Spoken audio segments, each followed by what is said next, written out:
300 years, humans thought they were alone in the Caprulu sector. They were wrong. The Zerg emerged, seeking to consume all in their path, and before long, the Protoss, a highly advanced alien race, began wiping out infested worlds, burning Zerg and Terran alike. A three-way war, unlike anything humanity had ever faced, erupted almost overnight. All the while, a human civil war raged. Marshal Jim Raynor vowed to oppose the corrupt dictator Arcturus Minsk for the betrayal of the woman he loved, Sarah Kerrigan. Boys, how about that evac? Damn you, Arcturus. Don't do this. It's done. Helmsman, signal the fleet and take us out of orbit. Now!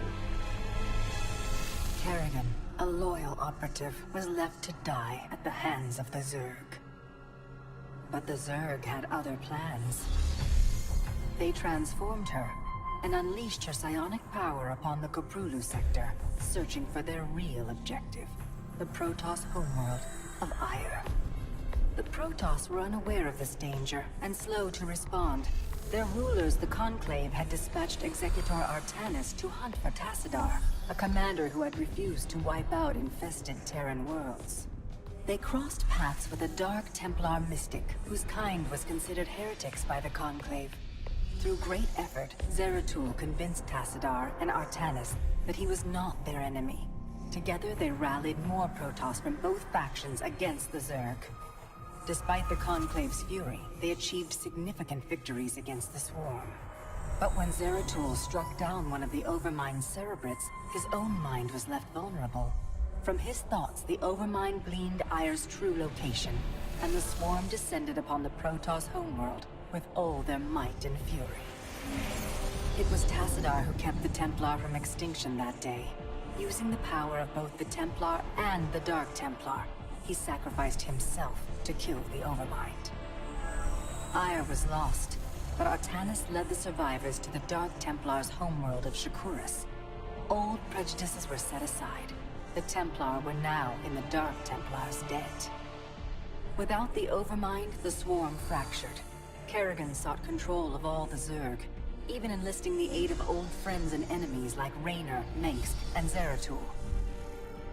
Once her rule was uncontested, the Queen of Blades betrayed them all. Billions of humans and Protoss were killed. The Zerg stood unchallenged, but to the relief of all, the war seemed to end there. Zeratul suspected the Zerg had fallen under the control of dark forces. He uncovered prophecies stating that an ancient entity, Amon, was attempting to merge Protoss and Zerg lifeforms into an unholy hybrid, and that this evil might already have control of Kerrigan and her power. It was during this time that Executor Artanis, hailed as a hero, was made leader of both the Templar and the Dark Templar. As Hierarch, Artanis united both factions, and promised to one day reclaim the glory they had lost on Ire. Raynor had vowed to see Kerrigan dead, but his retaliatory strike failed. Even his rebellion against Mengsk's tyranny proved ineffective against the Dominion's propaganda machine. But with the arrival of old friends and mysterious new allies, Raynor revived his campaign against the Dominion, scoring major victories on multiple fronts. But Zeratul warned him about the encroaching darkness, and said the key to stopping Amon was the Queen of Blades. She was needed alive.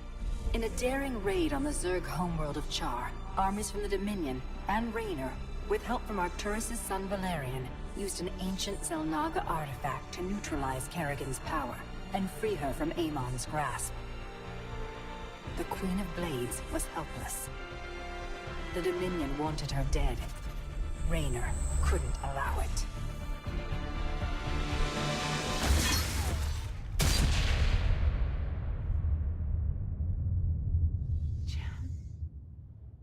It's okay. I got you. Valerian Mengsk offered them sanctuary, but his father could not let this opportunity pass. During the raid, Kerrigan and Raynor were separated. Kerrigan escaped, while Raynor... He was briefly interrogated and summarily executed. Kerrigan sought vengeance.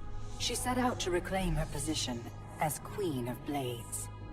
With Zeratul's guidance, Kerrigan gathered the Zerg broods and ruled the swarm once again. Only this time, free. The killing will never stop. Until Minsk is dead. Kerrigan began dismantling the Dominion's military, one mission at a time. To her surprise, she learned that Raynor was still alive. She charted a course to Korhal, Minsk's stronghold. Despite encountering his best troops and traps, she personally ended his life. But there was little time to celebrate. Amon's plans were still unfolding. Kerrigan left Raynor to rebuild, while she hunted her true enemy. Raynor and Valerian Minsk set about reforming the Dominion, with a just government.